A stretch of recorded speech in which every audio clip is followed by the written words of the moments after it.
Selamat datang di media edukasi video kami Sumayasa Dum Edukasi, media pembelajaran asik, kreatif, dan menyenangkan.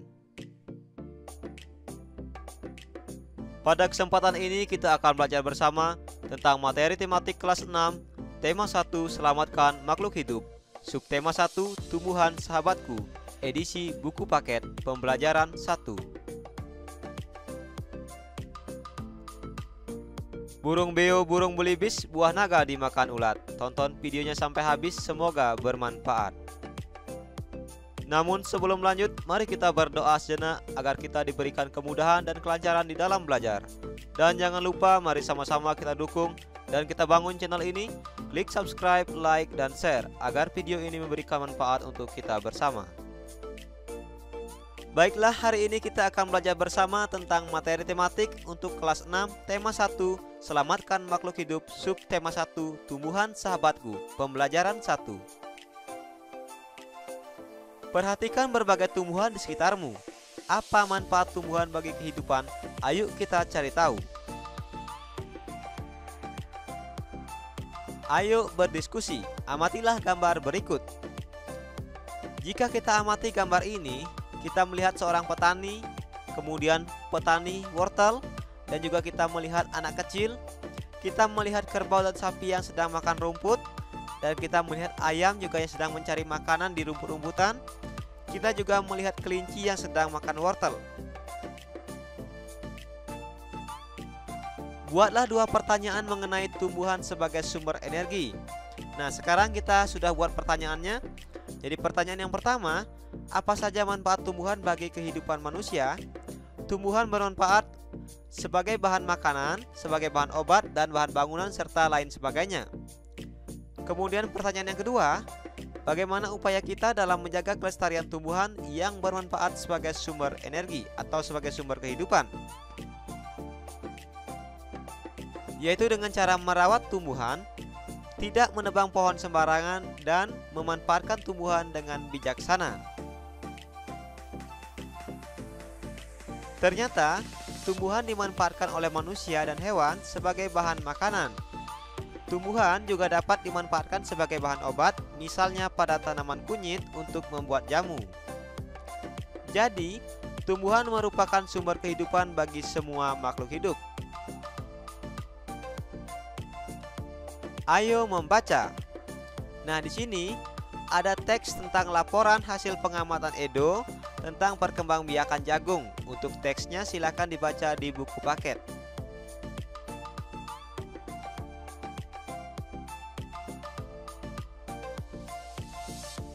Oke, selanjutnya tuliskan ide pokok dan informasi penting dari teks yang berjudul Bagaimana Jagung Berkembang Biak dengan mengisi diagram berikut.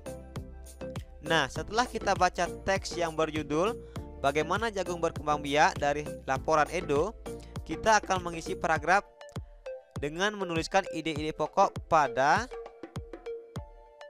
diagram berikut. Nah, untuk diagram yang pertama, pada paragraf pertama kita dapat menuliskan ide pokoknya.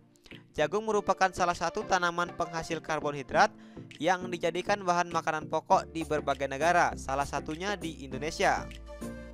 Kemudian untuk paragraf kedua, pada diagram ini kita bisa menuliskan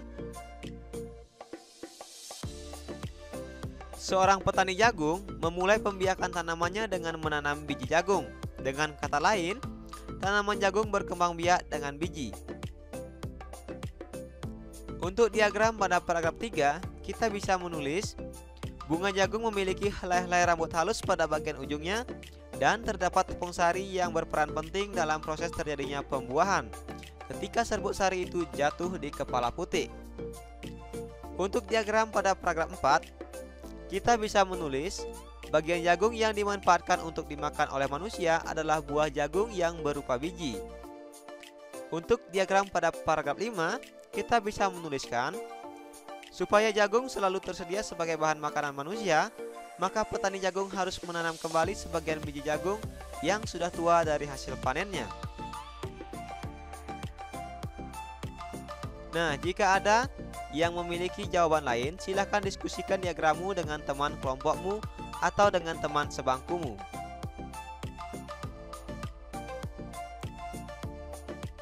Ayo mengamati. Nah, di sini disajikan tentang gambar bagian-bagian bunga. Jadi, salah satu contoh tanaman yang berkembang biak dengan bunga adalah jagung. Nah, perkembangbiakan ini dinamakan dengan perkembangbiakan generatif. Apa itu perkembangbiakan generatif? Di sini ada penjelasannya bahwa perkembangbiakan generatif yaitu perkembangbiakan secara kawin terjadi melalui proses penyerbukan dan pembuahan. Nah, untuk yang lainnya silakan dibaca di buku paketnya.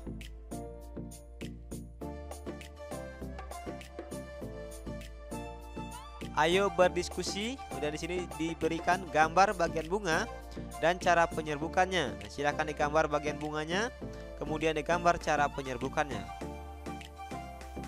Berikutnya, menurutmu apa manfaat perkembangbiakan generatif? Jadi, manfaat perkembangbiakan generatif ini yang pertama dapat memperbanyak pengembangan varietas baru dengan penyilangan. Yang kedua, menghasilkan bibit yang memiliki akar dan batang yang kuat. Yang ketiga, untuk melestarikan keanekaragaman hayati. Dan yang keempat, untuk menghasilkan tanaman yang lebih tahan lama. Nah, ini adalah beberapa manfaat dari perkembangbiakan generatif.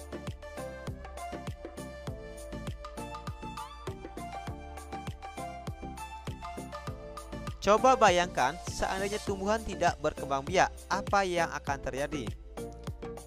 Yang akan terjadi, pastinya tumbuhan yang ada di dunia ini sangat sedikit dan sangat terbatas karena tumbuhan itu tidak dapat berkembang biak. Ayo berlatih. Nah, di sini ada bunga yang indah bukan hanya tumbuh di Indonesia, negara lain seperti negara tetangga pun memiliki bunga yang cantik. Nah, untuk teks ini silahkan dibaca sendiri di buku paketnya.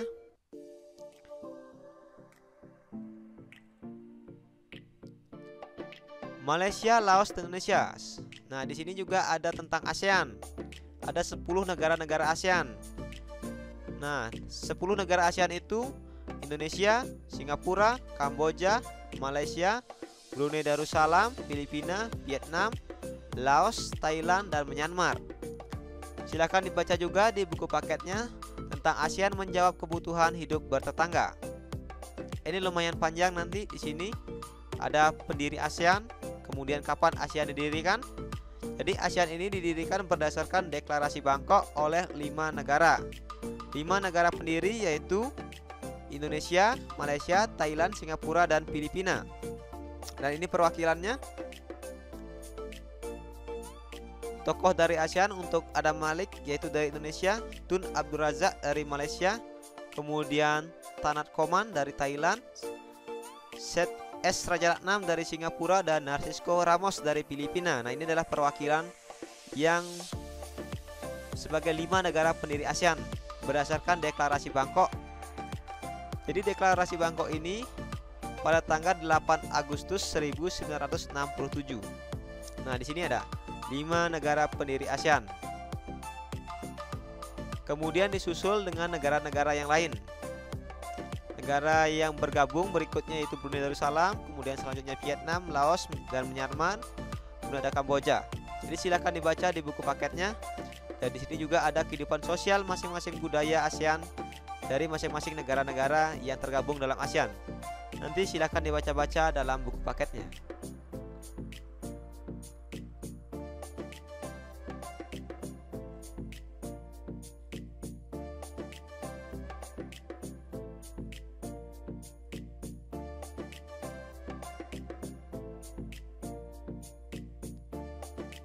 Oke, selanjutnya di sini ada diagram.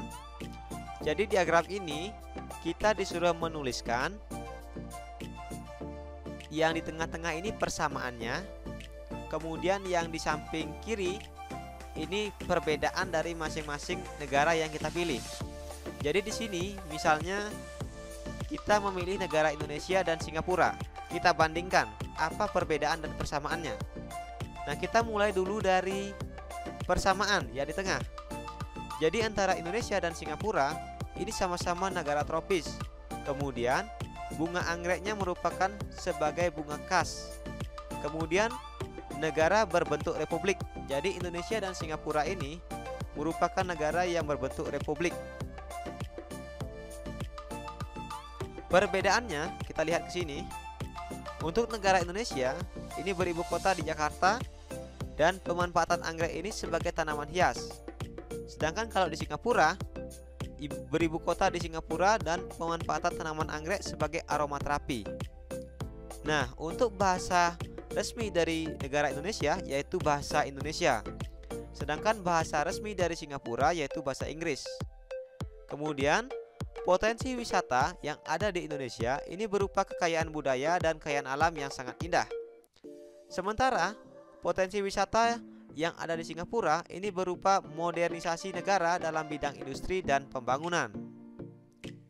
Nah, untuk jawaban yang lain nanti bisa dibandingkan, misalnya negara Indonesia dengan Malaysia, Singapura dengan Thailand. Silahkan dibandingkan dan silahkan tulis pendapatmu dan didiskusikan dengan teman atau ditanyakan kepada gurunya. Nah, jadi di sini sudah sampai pada kesimpulan. Jadi di pembelajaran 1 ini, di subtema 1 ini ada pembelajaran tentang ASEAN, kemudian tentang teks laporan hasil pengamatan. Selanjutnya ada kebudayaan ASEAN. Jadi sangat banyak sekali yang sudah kita pelajari. Semoga apa yang kita bahas pada kesempatan ini dapat bermanfaat. Terima kasih telah menyaksikan video ini. Semoga bermanfaat. Mari sama-sama kita dukung dan kita bangun channel ini. Klik subscribe, like, dan share agar video ini memberikan manfaat untuk kita bersama. Sampai jumpa lagi dalam video pembelajaran berikutnya.